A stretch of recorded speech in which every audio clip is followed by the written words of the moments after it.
Looks like we should be good to go now. Looks like we're recording. So I'm going to be a little bit tied to the screen today, guys, because I forgot my little external mic that I'm usually hanging around my neck here. But it's okay, because most of what I'm going to be doing is sort of highlighting on the screen here anyways we go through. Okay, so let's just go ahead and take a look at this one. And we have this Donner company, and they're making some observations of the amount of labor hours and the amount of their overhead maintenance cost. And we're going to use the high-low method to sit here and see if we can figure out what their cost function would be for their overhead, predict their overhead for the upcoming year, and then actually start to use it to apply our manufacturing overhead. And we're going to do it company-wide. We're going to do it for a specific job, and we're going to be looking at how to handle the under and or over applied overhead that we may have in this question. Okay. Now, of course, when the company is doing this, I'm saying they're doing this for the last compiled data for the last 5 months of 2015. This looks like the what? At least where I come from, this looks like the first. Okay, so we can fix that. This looks like the first 5 months of 2015, right? And maybe they're doing this in 2015, the first half of the year, and they're going to use the predetermined manufacturing overhead rate to apply overhead to the what? To the start of the new year, right? And we would go ahead and get this and use this for, say, 2016. Okay, so we come over, and as I mentioned, you're going to want to bring a highlighter to class, but we got to figure out the high and the low month here. Looks like what? April is high with 190, okay, and what looks like May is the low month, right? Okay, so when we look at this, then if May is the high, low, and April is the high, when we use the high-low method, we would simply get the difference between what? Between the low and the high level of activity, the low and the high cost. This gives us this 1.1375 is our what? Is our variable cost, right? Okay, and so when we're answering this question, you can see here that it is sort of asking us to round a little bit here.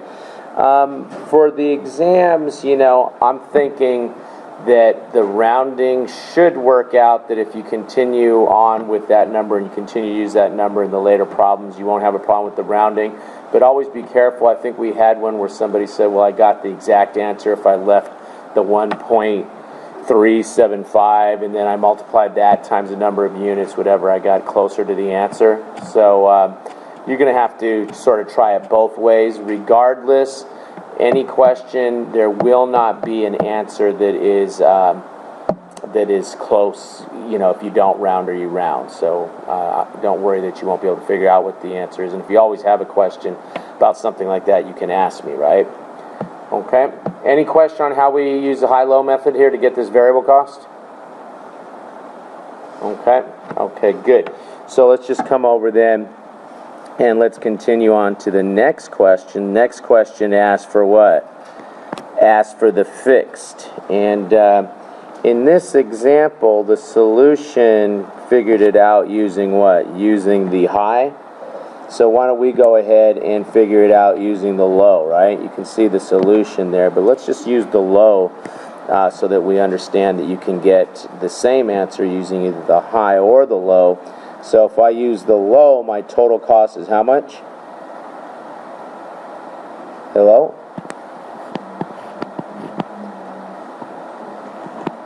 $532 minus, and it's going to be what?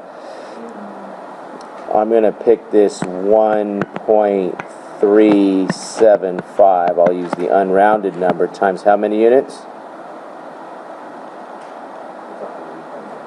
110 units?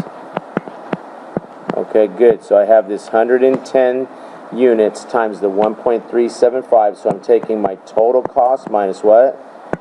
Minus variable cost, and that's going to give me the fixed cost, isn't it?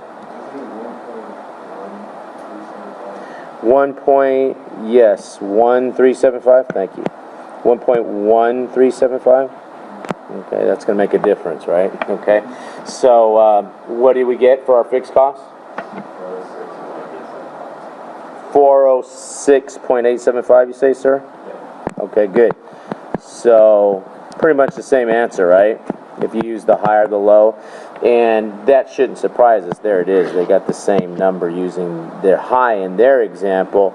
And the reason being, again, I've said this a number of times, but just to understand theoretically what we're trying to do here, if we're saying that our overhead cost is behaving like this, and then we have a fixed portion, and then we have the variable, and the whole cost is being thrown up by the fixed cost, I don't know about thrown up, but moved up by the whole fixed cost, all we would do is we would pick the low point here, and we would pick the high point, and we say that this is the way these costs are behaving, even though the reality is that what?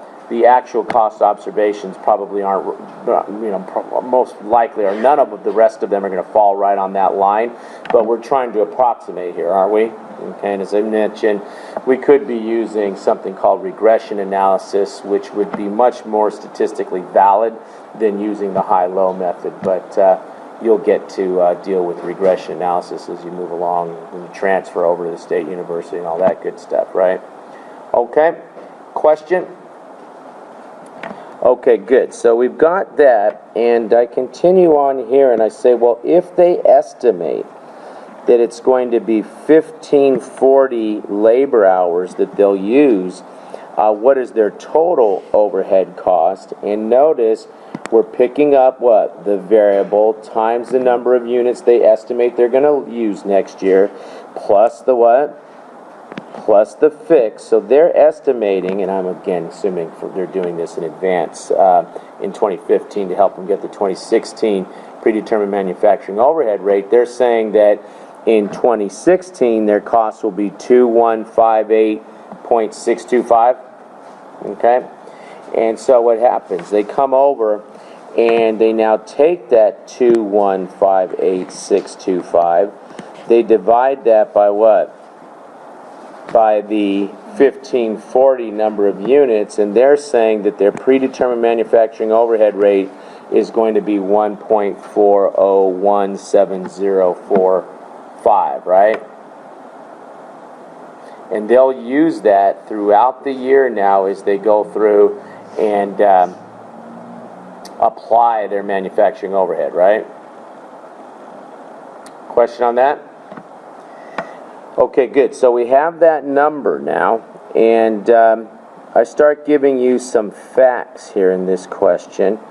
I start saying, well, they have actual hours of 1,600 in 2016, and what should be the applied manufacturing overhead? And of course, once you come up with that predetermined rate, you multiply it times what? Times the actual, that becomes the applied, doesn't it? Anyone want to give me the journal entry on this? To apply it?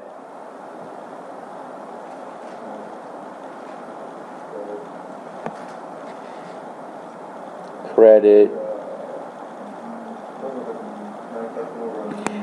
Good, we're going to credit the manufacturing overhead for the 2240.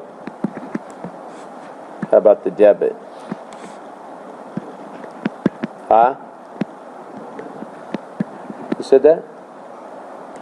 Right, we're going to debit work in progress, aren't we? Huh? That's all right. Little fear is good in the morning. Gets the blood pumping, right? Okay, so we're going to go ahead and we're going to debit it, right? Work in progress? What else is going to get debited to work in progress? Direct materials and direct labor, right? Our manufacturing costs? Okay. Okay, good. So we get that debit to work in progress. We credit our manufacturing overhead, right? And then I start talking about this one job 113, okay? And so if we're using a job costing system, I'm going to expect that you not only know how to gather these costs sort of company-wide the way we've been doing, but also what? At the individual job level, okay? So for this job 113, they tell us that we have direct labor hours of 16 hours at 15 bucks an hour. Direct material is $320. Company-wide advertising is $1,600. The company-wide overhead is $3,000. And I want you to figure out what should happen with this job 113.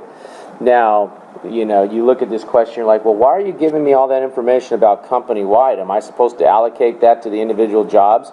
No, I'm putting that there as a distractor to see if you get confused and think, hey, you know, you should be doing with this. For the job, it's just the costs associated with what? With this job, right?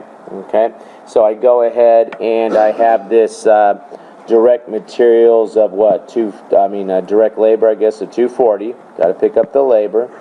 Pick up the what? Pick up the materials. Got that. And then the manufacturing overhead, that's the whole point of that predetermined manufacturing overhead rate for each job, right? I take the amount per, in this case it was direct labor hour, right, times the number of direct labor hours times the predetermined overhead rate, gives me the amount that is applied to this job, right? And so I'm selling this job for not selling it for this, so it's costing me $582.40, right? Okay. Now, I ask you here, well, what is the under or over applied overhead? Now, with this one, you had to first, what? Pick up the applied. And if you're wondering why there's a number struck out, one time I made a mistake with this, and I struck out the old number and put in the corrected number so people could see I was sticking in the corrected number. But we already picked up that applied 2240, right? That's the applied, okay? And we're going to compare it, what?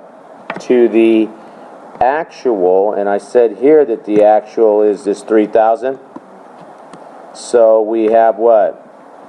We have an under applied overhead of 760, don't we? Okay. What would have been the journal entry to get this for this actual?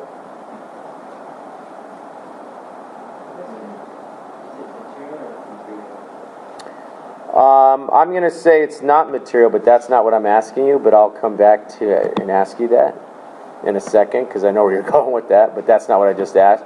I'm asking for the journal entry for the original, the 3,000 of actual overhead I applied. Anyone want to give me the debit? Huh? Good, I'm going to debit the manufacturing overhead for what? For 3,000? Okay, good. Any takers on the credits? Huh?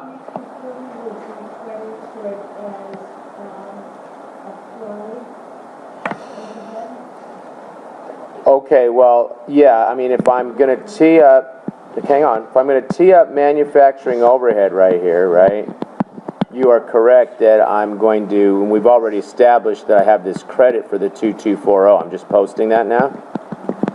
And I just debited manufacturing overhead, right, for 3,000. There's the debit. There's that credit. Okay, but right now I'm looking for the credit that went with this.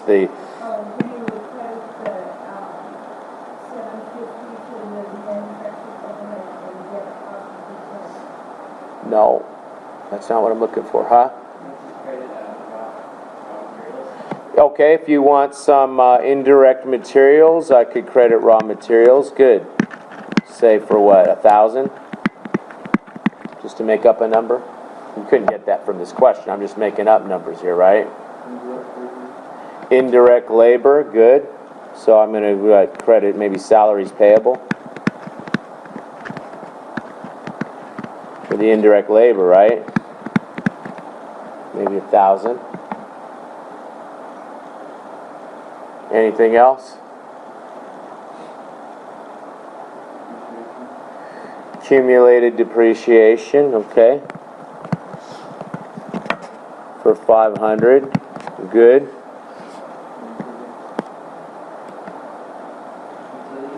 Utilities, okay, good.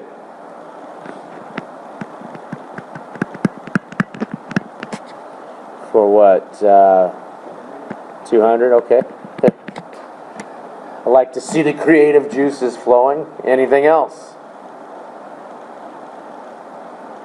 Well, look, you can't expect an accountant to leave this journal entry not balancing. We're going to have to finish this. It's what? 3,000 on one side. I got 2,750 on this side. What do you want to do the rest for?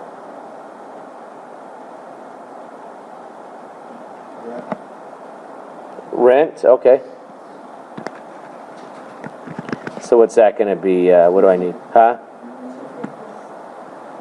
300? Okay, does the journal entry balance now? Okay. The process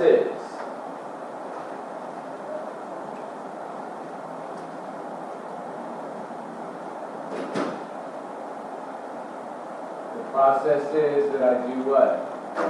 I purchase raw materials, I debit raw materials for, I don't know, make up a number, $10,000. I credit my accounts payable, whatever, for $10,000 when I purchase the materials, right? Right? I don't want to do this process like this too. Let's just pause this for a second. Okay, any question on that? On our little review there?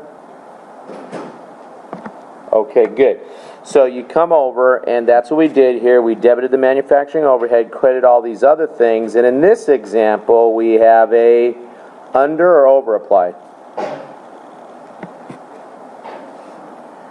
Do we have under or over applied? That's my manufacturing overhead, huh?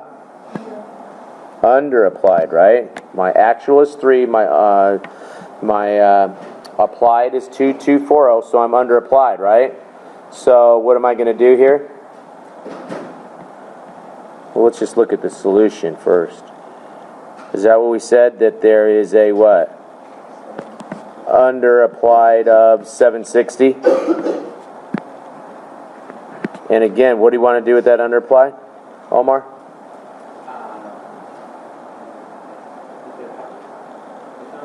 It's under applied. Just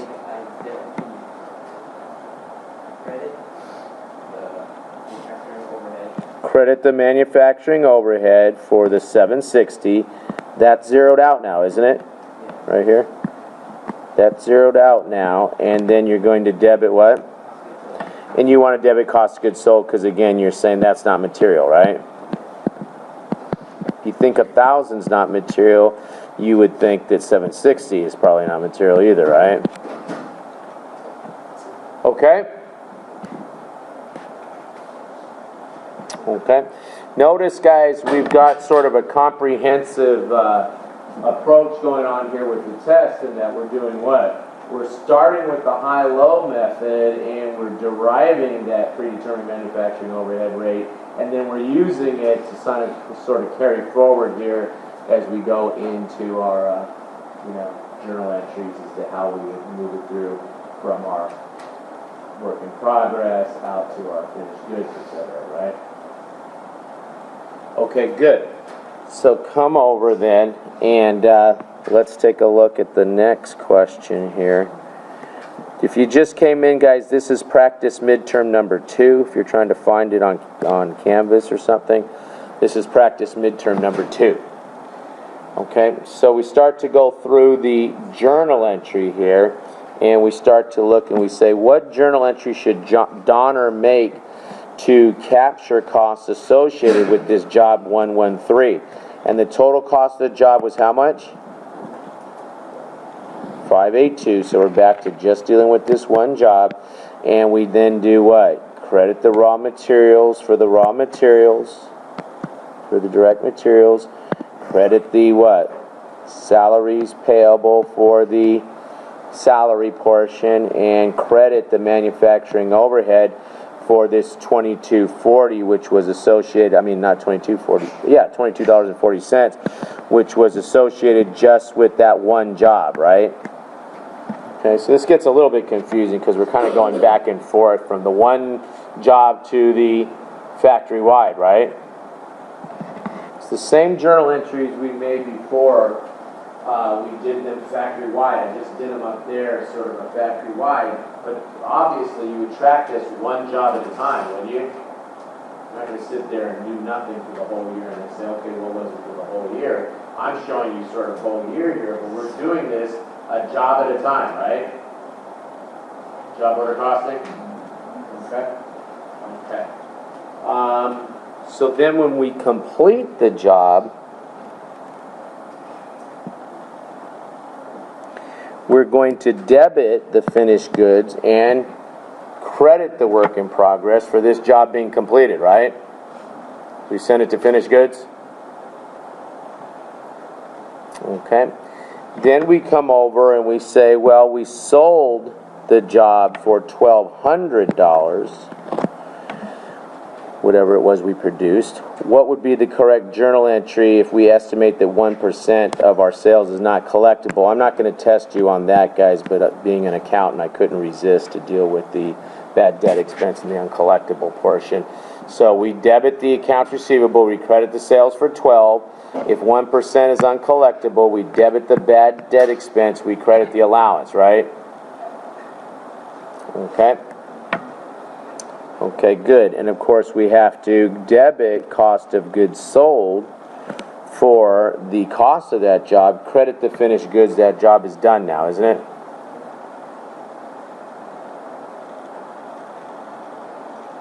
So this question, these set of questions took you through the whole process of producing this item, getting first a predetermined manufacturing overhead rate, and then tracking our direct materials, our direct labor, applying our manufacturing overhead, closing out our, I guess in this problem was underapplied, overapplied overhead, whatever it is, closing that out, transferring the goods out of the work in progress into the finished goods, and then out of finished goods into cost of goods sold. This is all we talked about. Everything we talked about for job order costing is captured right here in this one problem, right?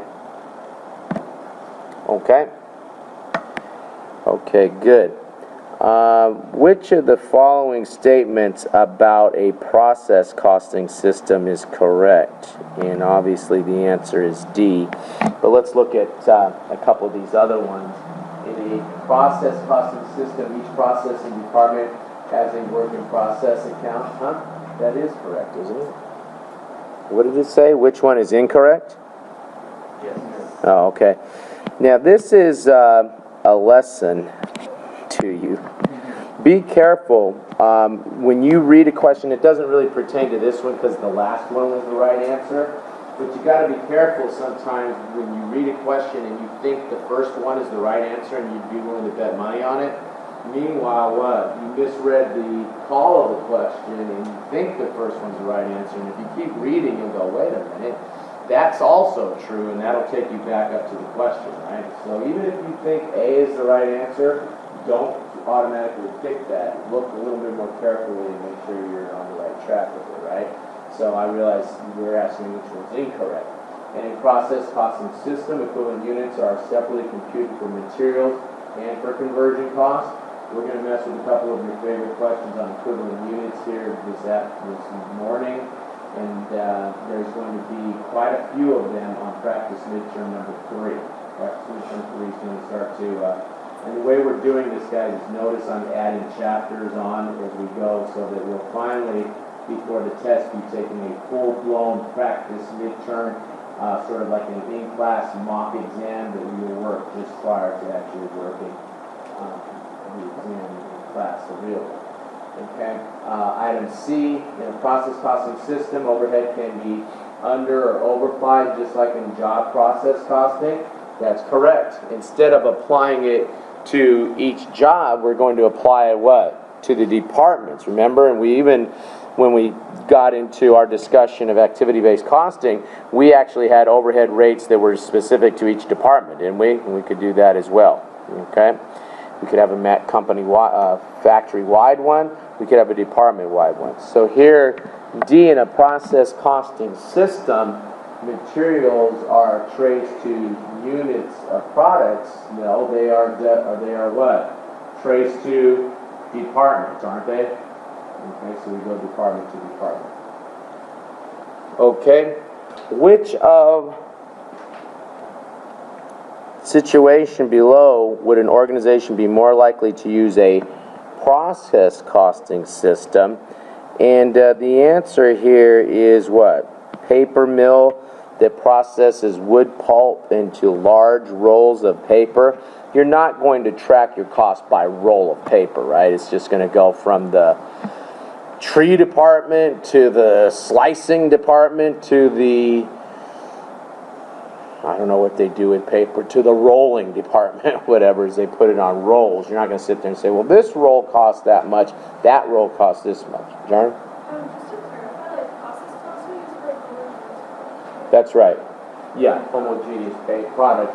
And sometimes students will say, well, what if you have a bigger roll than a smaller roll? Well, that's going to be a different batch, right? We're doing the paper towels today. Okay, so the paper towels is going to be a different batch then. Okay, now we're rolling up paper for the copier paper. I don't know, whatever it is. It's a toilet paper, whatever. That's just how you paper towels before. It's going to be a different batch, isn't it? Okay, but still, each roll, we don't track the cost per roll. We track it for a job. For a job, we track it as it goes from one department to the next, right? Okay. A shop that restores old cars to showroom quality, that's obviously going to be by car, right? By job. This is returned over here in the spaces and everything. A framing shop that builds picture frames to order for individual customers. Again, when you start getting into custom type things, then you're not going to sit there and use process costing. Each one is unique, right? Okay? All right, good. Now, the real sort of heavier analysis area was for chapter 3. Is process costing? I always forget the chapter numbers. I don't know. I don't pay as much attention to chapter numbers. Where was process costing? Chapter 3? Okay. For process costing, anyway, whatever chapter it was in, I think it was 3, we dealt with equivalent units, okay? And so we want to start to revisit some of these equivalent unit questions, and I'll put some more up for equivalent units. There's not so many in practice midterm 3, but I'm thinking by the time we get to practice midterm 4, I'm going to start to pile more of these equivalent unit questions in there, so you're good at these by the time we're taking the test, right?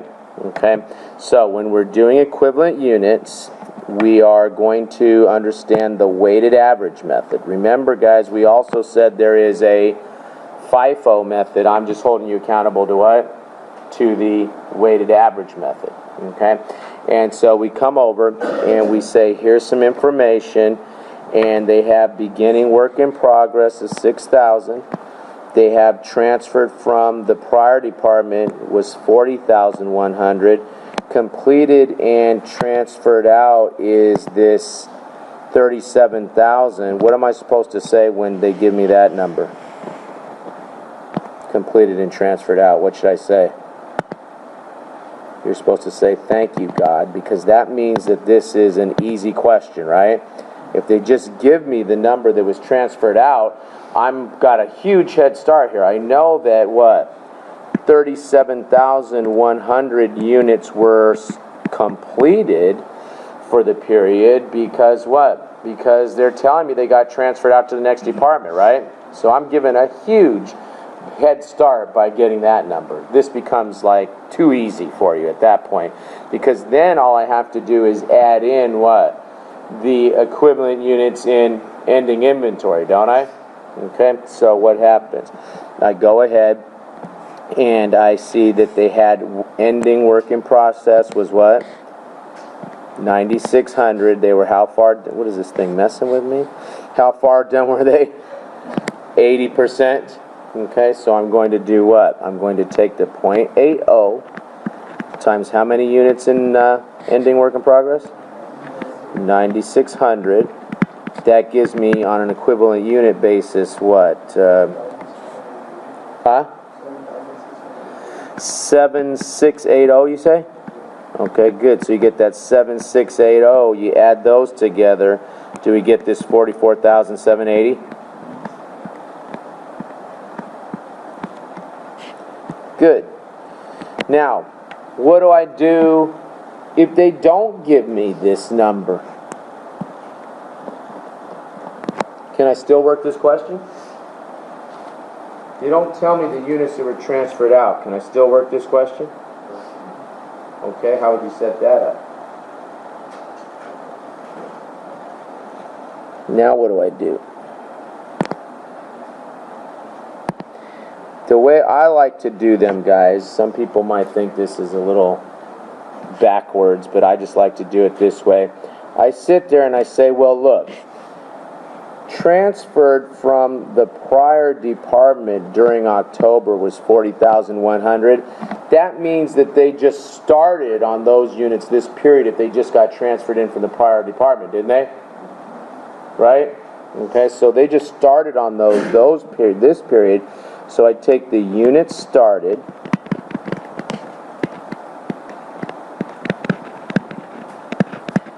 units started is what? 40,100. And then I subtract the units in ending inventory. Are those units in ending inventory done yet? The units in ending inventory aren't done, so I'm going to go ahead and say, well, I started 40,100. I just want to write this a little bit easier to follow. I started this stupid 80% calculation's in my way. Let me just erase that. I don't need that anymore. Okay, and so what happens? I'm sitting here.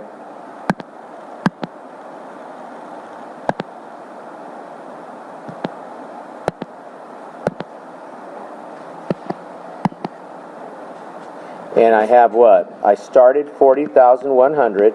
Are the units in ending inventory done? They are not done, so I'm going to subtract off that 9,600, right?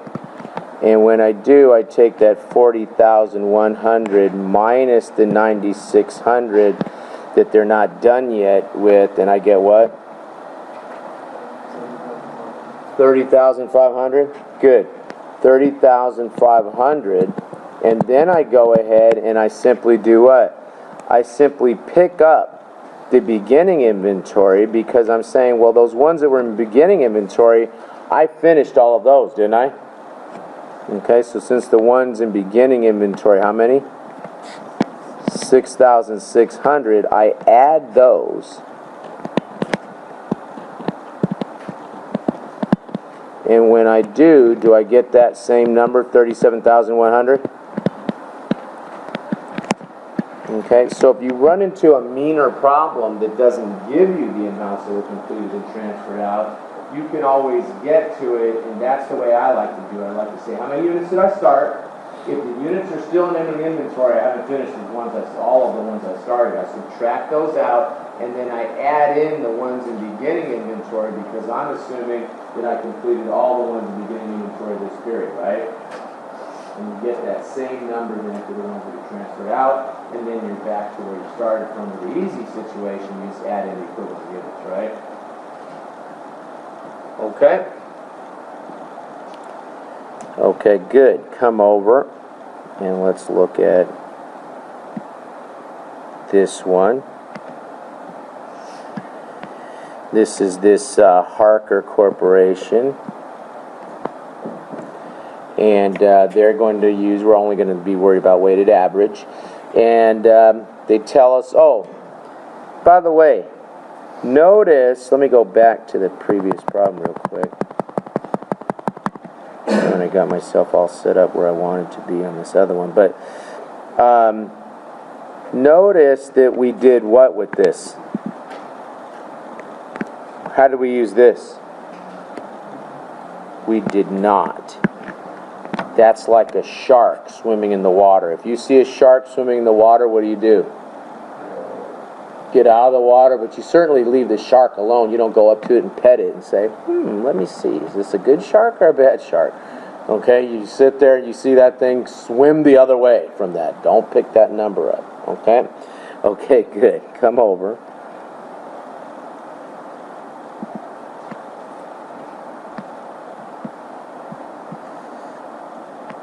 And let's take a look at this one.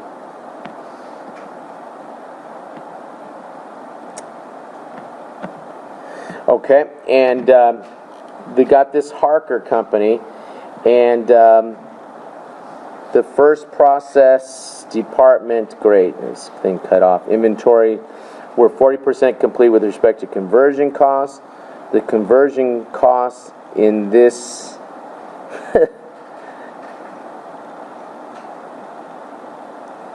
I can't read this. Wonderful. In this whatever, in this beginning, and 61,000 units were completed in the welding department and transferred to the next processing department. Okay? So, what's happening? I'll tell you what's happening. We can't work this question with the information that's cut off. That's what's happening. Because I need the amount of the cost of the beginning inventory, which I do not have here. So let's see if I can find that. Let's see if the next one's ready to go. If I got things cut off there too, huh? Okay.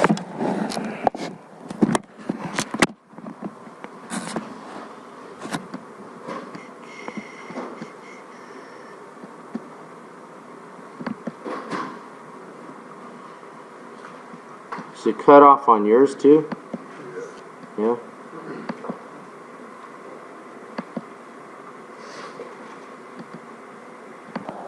We've got this Fabian Corporation, and there again, we're always going to use weighted average. The assembly department started the month with 9,000 units in beginning work in progress inventory that were 70% complete with respect to conversion cost. Again, when you see that initial 70%, you ignore that, right? Okay? As how far along they were. An additional 90,000 units were transferred from the prior department during the month to begin processing in the assembly department. During the month, 87,000 units were completed in the assembly department. So this particular question is again one of those easier ones that tells me what got transferred, right? Okay? Now, we continue here and they tell us that there were 12,000 units in ending work in process that were what percent complete? 20%. So when you look at the solution down here, and again I can't write on this particular one that I just put in here, we bring in the 87,000 units, we bring in the conversion costs, so our equivalent units, 20% complete is conversion costs, so our equivalent units are this 89,400, which was the answer to this question, right? Now, just over here on the board, since they won't let me write on this particular one, I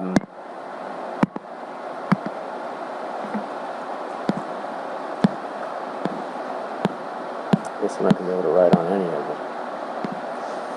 The way I brought them in. But this over here on the board for this one that we just did, which is right here, how would we come up with that 89,400 if the, that 87,000 if the problem didn't give it to us?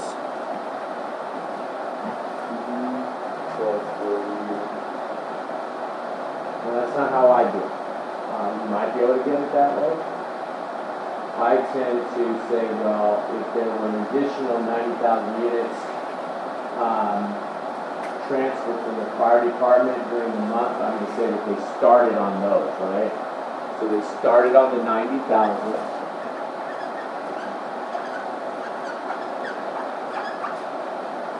And then what happened? There were how many units in ending inventory? So they started on 90. I'll write it over here.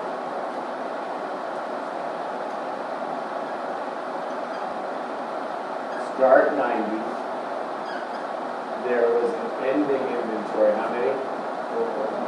12,000. That means they didn't finish those, right? Okay, so the ones that were started this period and completed are what? So 78,000?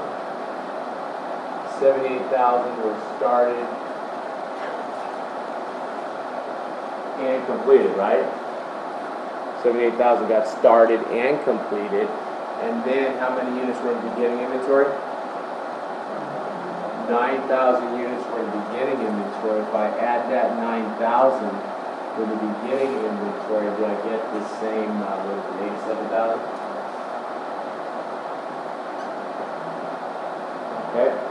So again, it's a good practice when you get these equivalent unit questions, even if it tells you the amount that were transferred, and it looks like, okay, this is the easy variety, still go ahead and practice this part of you deriving what got transferred out by you going through this process, right? And then, of course, you bring in the equivalent units here, the 12,000 times the 20%.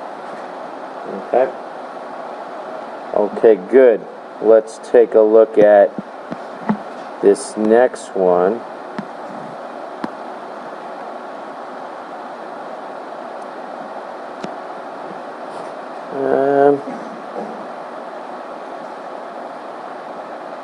I might be able to do this one, even though it's also somewhat cut off, but it's not as bad. So let's just look at this Arizaga Corporation. Canoes in 2 department, fabrication and waterproof. In the fabrication department, fiberglass panels are attached to a canoe-shaped aluminum frame. The canoes are then transferred to the waterproofing department to be coated with sealant. Arizaga uses weighted average process cost system to collect cost in both departments. All materials in the fabrication department are added at the beginning. And again, I can't write on it. That's important, that they're added at the beginning right here. Okay, that they're added at the beginning is important for us because what? If they're added at the beginning, what percent done are we going to be as to materials? If materials are at the beginning of the process, we'll be 100% done as to materials, right? Since they add them at the beginning of the process. So you go ahead and you keep reading here. All materials are added at the beginning of the process. On July 1st, the fabrication department had 320 canoes in process that were 20% complete with respect to conversion costs. On July 31st, fabrication had 540 canoes in process that were 30% complete with respect to conversion costs. During July, the fabrication department completed 6,700 canoes and transferred them to the waterproofing department. Now, this problem gave me the 6,700, didn't they? They gave me the 6,700, so I'm going to just pick up that 6,700. That's that number. I don't know if you can see my cursor on it or not. 6,700 right there.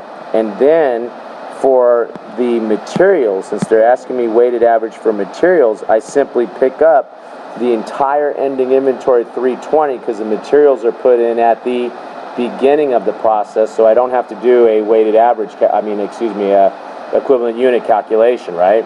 I just pick up the 320. Okay.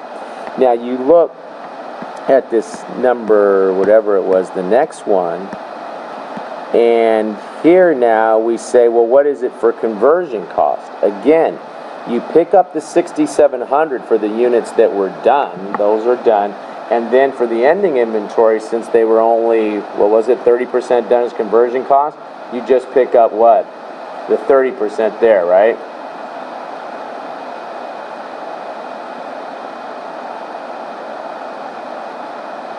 Question? So we had a different answer for materials than for conversion, didn't we?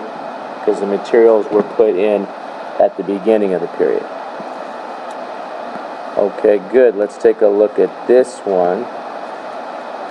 And this Paxson uses the weighted average method in its process costing system.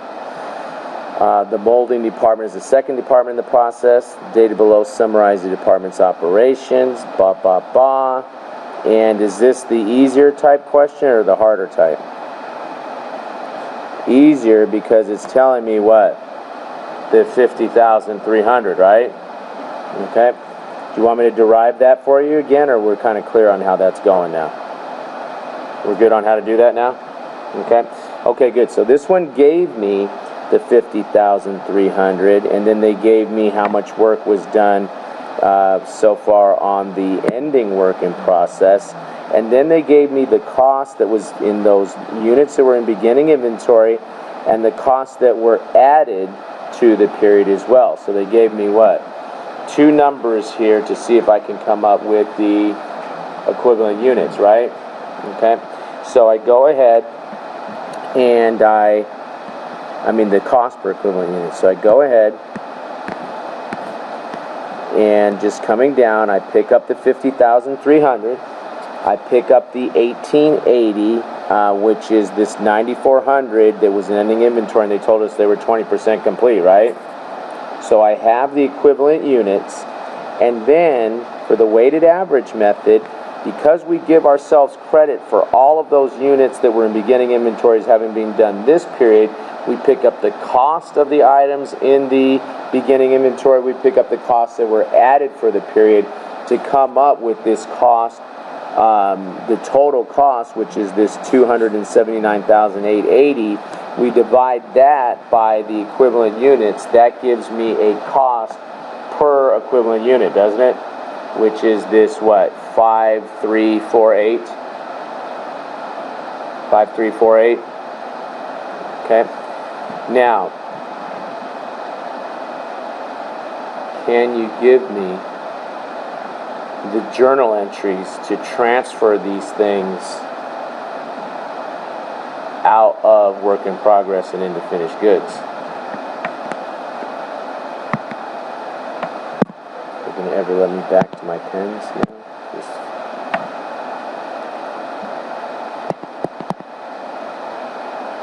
Journal entries to take this stuff out of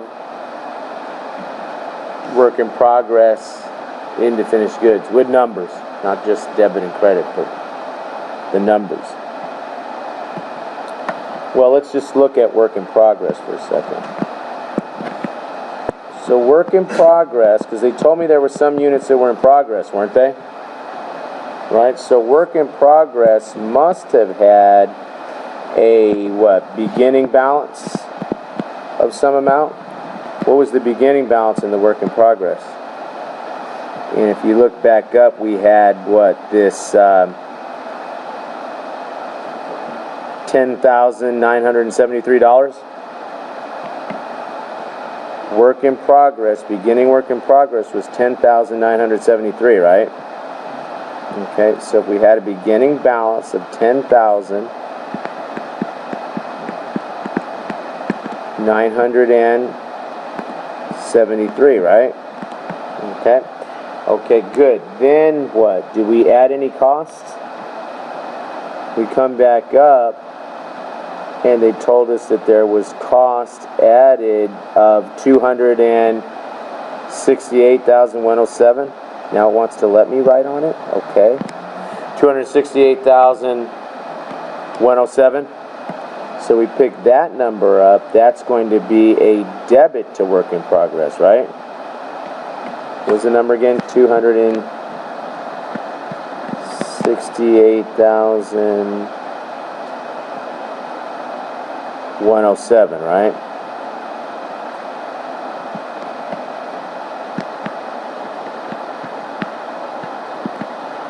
Okay, good. So what's my balance in here?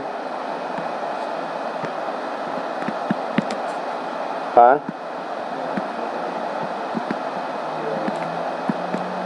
080, you say?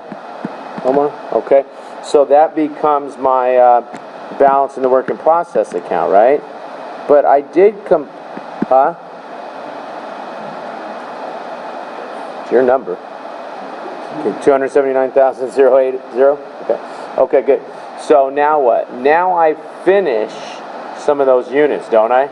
And I said that I finished how many?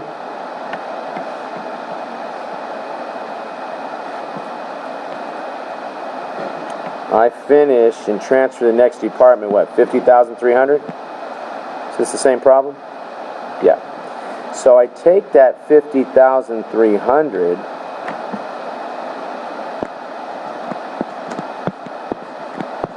that's the units,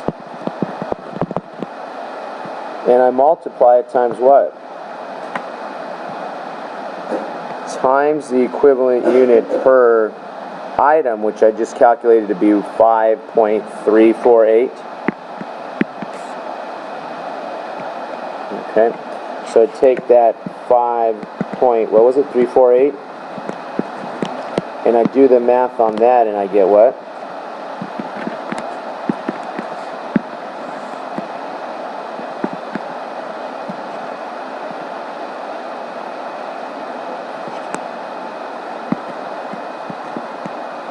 $269,000. Say it again, John.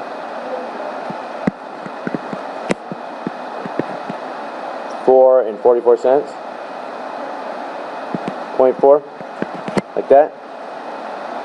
That's the number. Okay. So since those are done, I'm going to transfer that from work in progress to 69004.4. Is that the number? And I end up with a balance of how much in here?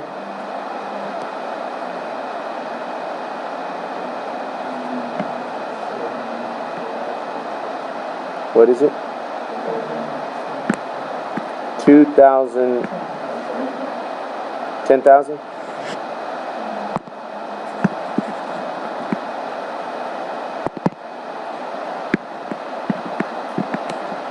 What's the next number? 0? 0.6. Okay. So I end up with that number sitting there in my ending inventory, right? Okay. Now, if I credited work in progress, where does this number go? Where's the debit? Debit is to what? Finished goods, right? So instead of doing it a job at a time, I do it what? Using that equivalent unit, cost per equivalent unit, don't I? To figure out what to transfer out to finished goods. Okay. Now, if I were to take the, how many equivalent units were left in ending inventory? Equivalent units in ending inventory was how much?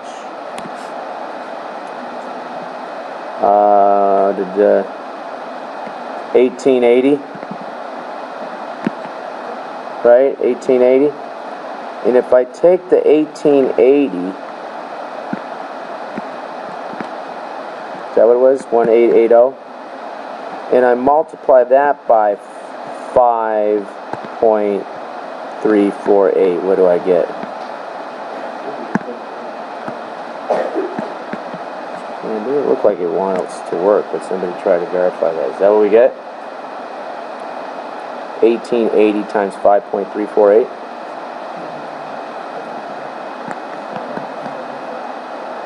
$12,000? Yeah, I think it's a little bit off because we probably have some rounding error in there. Okay, I'm not sure what numbers exactly, because we used what?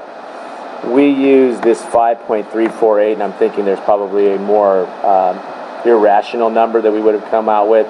That if we had used that number, we would have gotten the exact amount. So there's just a little rounding error in there, is all that is. And all this would be is a check figure, right? I mean, we're sitting there, we're what, $10 off, whatever, $20 off, not a big deal here. But that's a check figure to see that we're pretty much on the right track with this number, right? It's a little rounding error in there. What number do you really get when you multiply? I'll bet you there's a difference when you take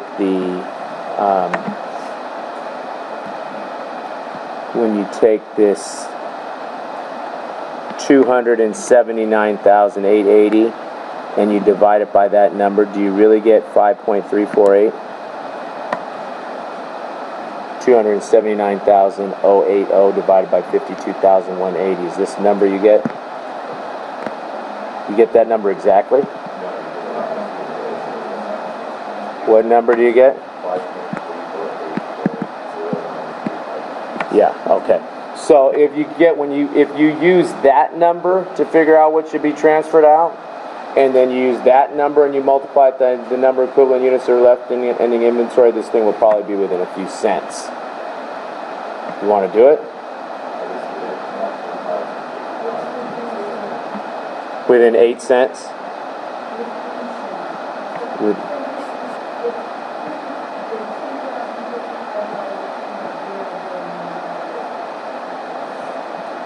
It's still off though because we didn't transfer out the right. You have to use that same number for the amount that you transfer too.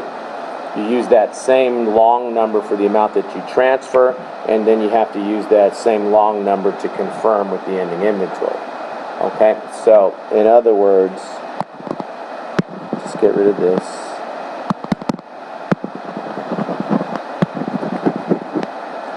If it's not going to let me erase, that's going to be the end of this discussion. I'm not going to put up with it not erasing.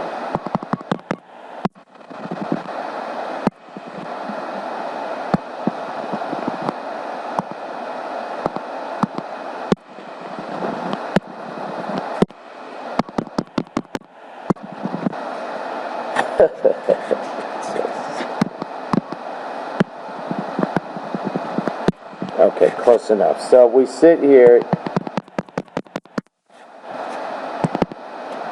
and we take, give me the irrational number, 5, 3, 4, 8, 409, 352. Okay, good.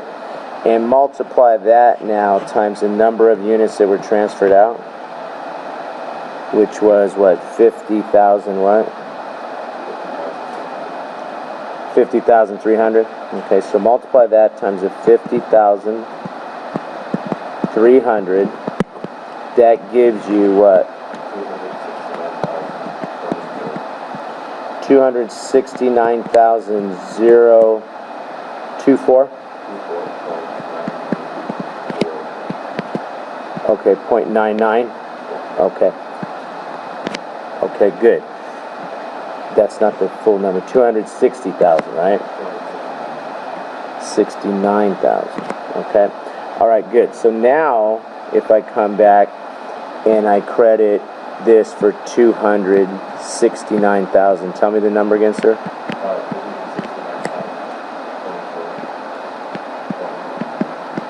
Okay. 0.99. We're going to get really...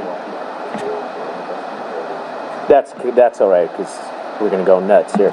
Okay, then I get what number here? When I credit this, I get 10,000, what? 10,055? 055? And 1 cent? 1 cent, okay. Okay, good. And then you take the 1880, and instead of multiplying it by the short number, we're going to multiply it by the big number. So we're going to take this 1880. I'll just write it over here. Oh, now it wants to be on eraser.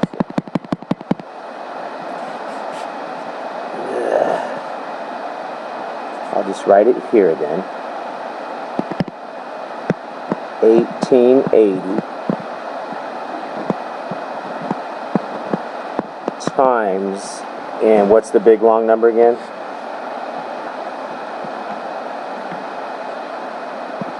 5.34 what?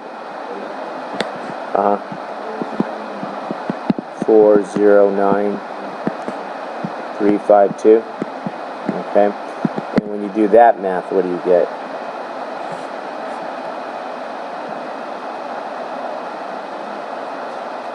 What do you get?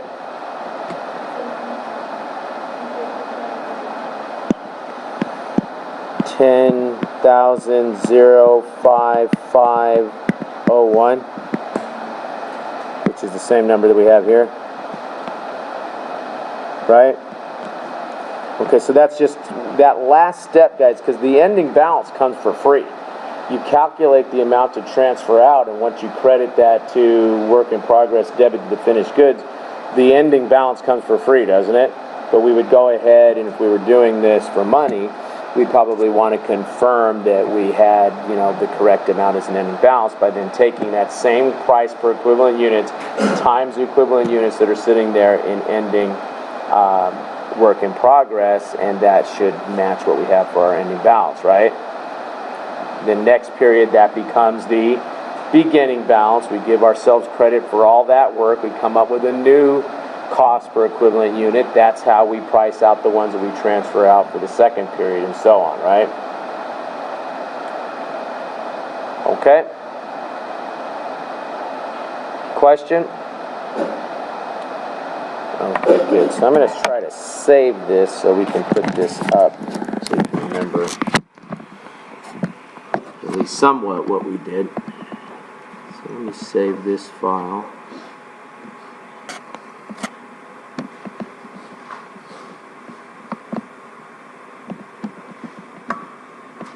I'll just put it on the desktop so I can find it later.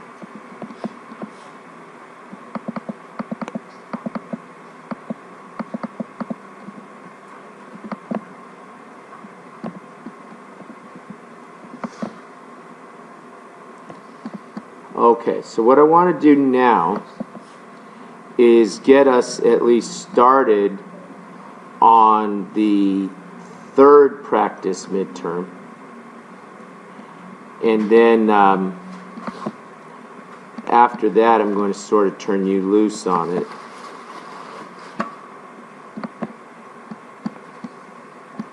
I'm just going to get it from here because I have a feeling it's not working right over here.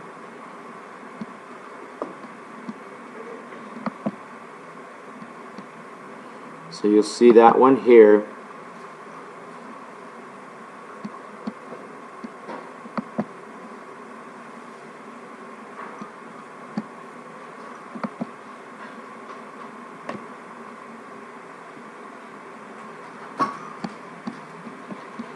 And I'm going to get you started on a couple of these, but what's going to happen next time is I'm going to be calling you up. So it's going to be your guys' turn to sit here instead of watching me do these. You're going to sit here and you're going to start to do these. And I'm going to ask you to come up and help with them. So if you are not here and I call you, then you're not going to get the point for the homework question for this. If I sit there and you say, hey, I don't want to do it, that would be the same result. Okay, so you need to be here and be prepared to start working these, but I'm just going to get you started with some of these. Okay, so we have this Pearson company incurred $32,000 factory overhead cost, including $12,000 in fixed cost. A volume increased to 9,000 units, and both 8,000 units and 9,000 units were within. Remember, the relevant range means that what?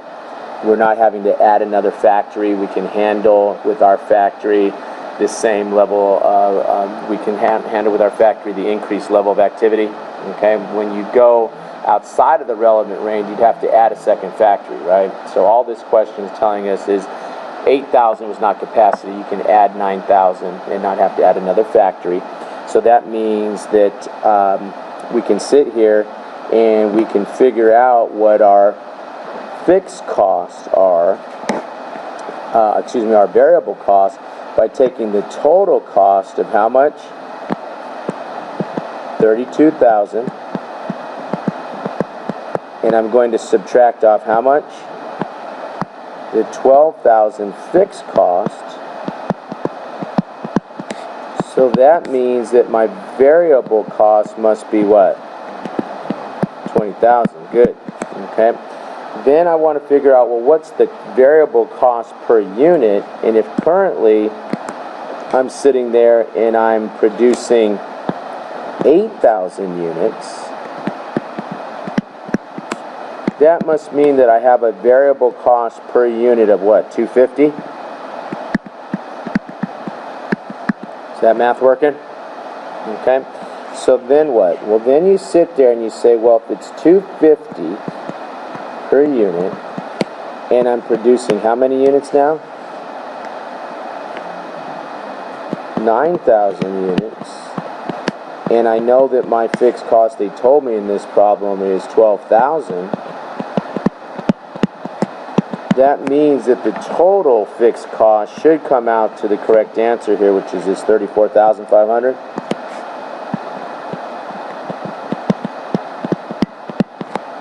Right?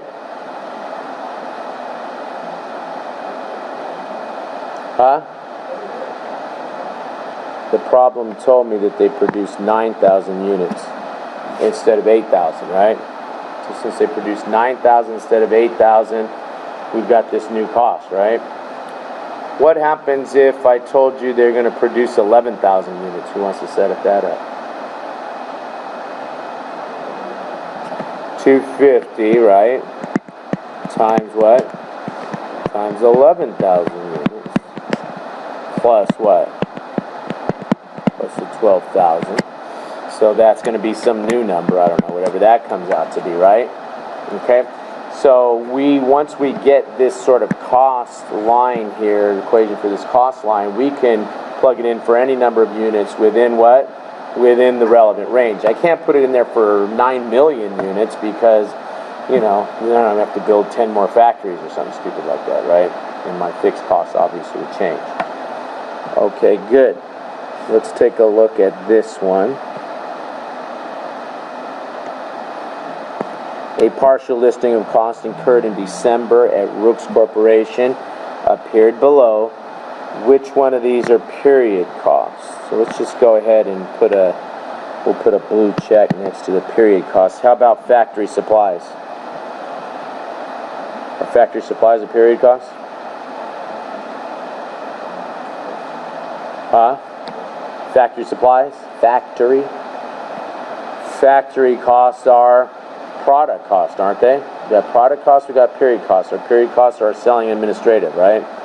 Okay, good. So how about administrative wages and salaries? Okay. How about direct materials? A period cost? Okay, there's two types of costs that we're talking about here. Period cost, product cost. Our product costs are direct materials, direct labor, are manufacturing overhead, right? Right? Our product costs.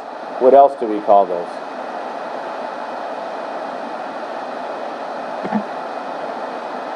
We also call them manufacturing costs. Good, right? Okay, so we're talking about our period cost here, which is our selling administrative. So is direct materials a period cost or a product cost? Product. How about sales staff salaries? Period cost. So selling and administrative. Let me say it again. Selling and administrative costs are period costs, right? Okay. Okay, good.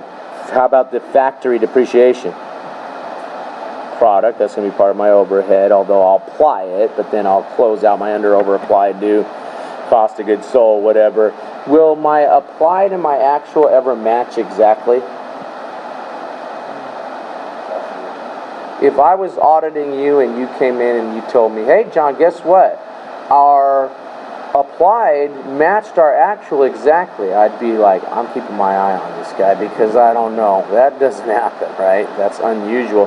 There'll always be an under or over applied, and we'll just adjust it at the end of the year, right? Appropriately. Okay? Okay, good. Come over and let's take a look at what? Corporate headquarters building? That's a period cost. That's an administrative cost, right? Indirect labor? Product or marketing? Period. Good. And so if you add these guys up, what is it? 92,000. Direct labor is obviously product cost. 32,000. 47,000 plus what? 136,000. Did we get that number down there? D. 307. Okay. Good. Come over. The total manufacturing cost, let's use the red arrow for that. Let's just write them. Factory supplies is what? 7,000. What else? Direct materials, is that a product cost? 176,000. Good. Is factory depreciation? Got to pick that up. 52,000. How about indirect labor? 23,000. So it's pretty much everything that we didn't pick up already, right? We're going to pick up now, including the anything else, the direct labor. Don't forget the direct labor, right? What is it? 82,000. Okay, so we pick up the 82,000. Yeah, there it is. And that should total to, why is it saying the answer is B? Well, that's not right. What is this total to? 340? It says the answer is B because that's wrong. The total manufacturing cost is what? Oh, overhead. Beautiful. Nice job, John. So this is the total what? The total product cost. So we answered the wrong question there, didn't we? So that's okay. I'm just looking at, I just started to answer the wrong question. Total product cost is 340, right? But now we got to look back at this list and pick up what? Just the overhead for this next one. So let's just look at that one, get just the overhead. So factory supplies, is that overhead? Okay, so now we start to accumulate the overhead. So that's going to be 7,000. Okay. Administrative, no. Direct materials? No. Sales staff is a what? Selling expense. Factory depreciation? That's overhead of 52,000. Okay, good. Corporate headquarters? No. Indirect labor? That's 23,000. How about direct labor? Marketing, we know, isn't that? Totals 82,000, right? Which was the answer to that. Huh?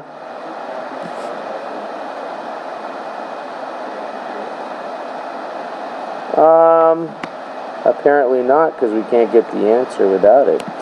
I'm thinking factory supplies, they're really talking about indirect materials here.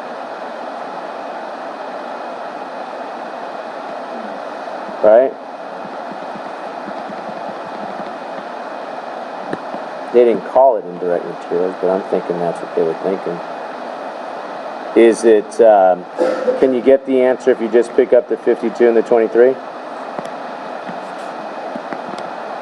Okay, so you'd have to like take a look at that question and understand. I forgot my mouse today.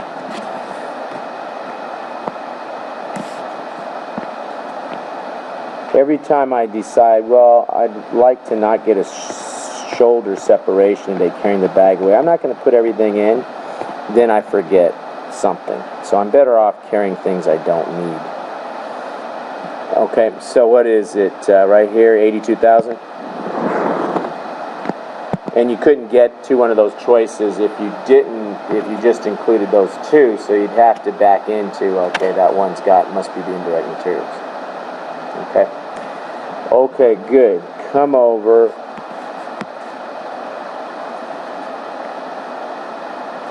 Which of the following would use a process costing system? The answer here is going to be what? Pepsi? Every can of Pepsi is the same, isn't it? Right? Okay, these others have something that are going to cause you to want to feel that it's job costing. Luxury yachts. And I got an argument when I gave this as a question years ago. Not years ago, maybe a couple years ago, where everybody was like, no, luxury yachts are like the canoes. No, they're not. Okay, a luxury yacht is not a canoe. Okay, a luxury yacht is very special, isn't it? Okay, so that's going to be more like a ship than a canoe, right?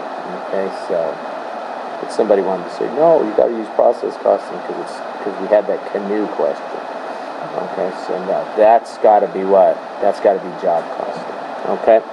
Okay, guys, we're going to stop there. I know we're out really early today, but I don't want to keep going in this vein where I'm just sitting here walking through the questions with you. You guys haven't had a chance to sort of apply your own effort to these. Okay, so what we'll do next time, I think there's something like 41 questions in this file, so we've got like maybe 30-something questions left to go. Okay, so that's enough for almost everyone to have a chance to come up and try to maybe even say, or some of you would prefer more of a challenge, what do we do if we do this or what do we do that? Okay, that's going to be the process as we move along now, and we're going to go through and we're going to work these together because we're going to work the problems there, all right? You might want to spend some time looking at those here this afternoon, and then be ready on Monday to pick this up, and I'll continue to put some files up with more questions, all right? Okay, guys, I'll see you on Wednesday. This one is, that other one that I was having trouble with, I'm going to have to put it back up. Okay, so This is the third practice midterm, guys. Practice midterm 3. Okay.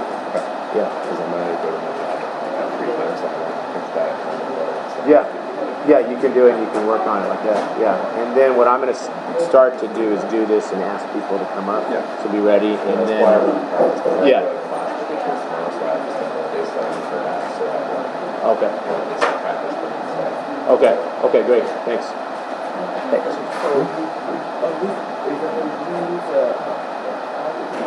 Incorporated trading one, is it included in the amount are you using it or something?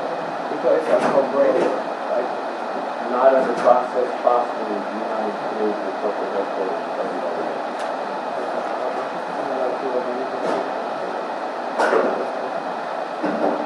Which one? Let me take those questions. I think they're pretty close. We'll see.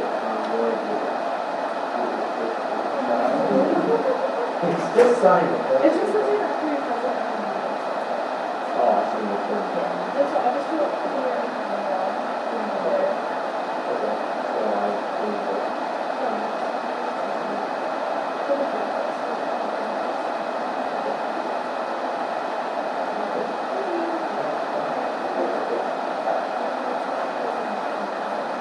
No, it's not. It's the 17th of October.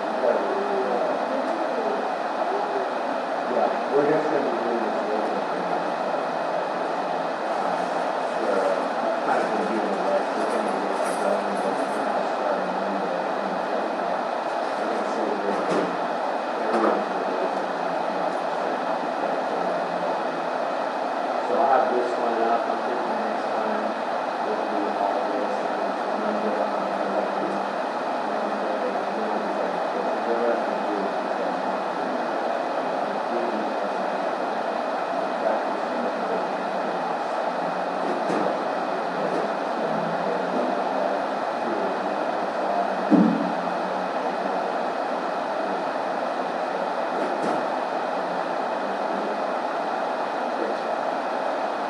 Okay, so what's the question?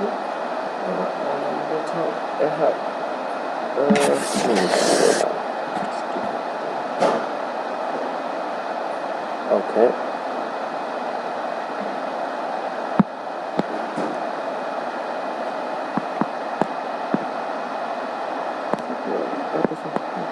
so you said like corporate headquarters building, right?